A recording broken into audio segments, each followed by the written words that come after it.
నీ మొగుడికి సంపాదన లేదు, అక్కడ ఏం చేస్తావు, మన ఇంటికి వచ్చే నిన్ను పువ్వుల్లో పెట్టి చూసుకుంటాం అనే కొంతమంది తల్లులు ఉన్నారు. కష్టమో నష్టమో నీ మొగుడికి అండగా ఉండు, అక్కడే ఉండు, అతని పక్కనే ఉండు. అతనికి ఏం కష్టం వచ్చినా నువ్వు చూసుకో. అతను ఎలా తెచ్చిపెట్టినా సరే నువ్వు తినేసి అతనితోనే ఉండు, అతని బాధలన్నీ పంచుకో అనే చెప్పే తల్లులు అరుదుగా ఉన్నారు.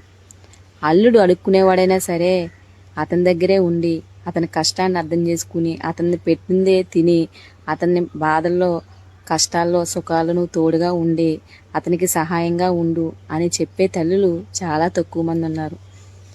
ఆడపిల్లల సంసారాలను నాశనం చేసే కొంతమంది తల్లులకు చెప్పేది ఏంటంటే, కూతురికి ఫోన్ చేసి మాట్లాడేటప్పుడు మంచి చెడ్లు మాట్లాడాలి. మంచి చెడ్లు అంటే, అమ్మా ఎలా ఉన్నావు, ఏం కూరండో, మీ అత్తమామలు బాగా చూసుకుంటున్నావా, మీ ఆయన్ని బాగా చూసుకుంటున్నావా, నీ తోడబుట్టిన ఆడబడుచుల్ని బాగా చూసుకుంటున్నావా, ఇంటికి ఎవరైనా వచ్చినప్పుడు గౌరవంగా చూడమ్మా, కష్టమైన నష్టమైన ఒక ఇంటి దాని అయ్యావు, నీ భర్త ఎలా ఉన్నా సరే నువ్వు సర్దుకుపోవాలి, సంసారం చక్కగా చేసుకుని ఇరుగు పొరుగు వాళ్ళకి గౌరవంగా ఉండేలా ఉండాలని చెప్పాలి తప్ప ఫోన్ చేసి మీ అత్తగారు ఏమంటుంది, మీ మామగారు ఏమంటున్నాడు, మీ ఆడబడుచు ఏమంటుంది, మీ మరిదిగారు ఏమంటున్నాడు, వాళ్ళు ఏమన్నా నువ్వు పడకు, నీకేమన్నా ఇబ్బంది వస్తే ఇంటికి వచ్చే, మేమున్నాం, నేను చూసుకుంటాం అని మాత్రం సలహాలు ఇవ్వకండి.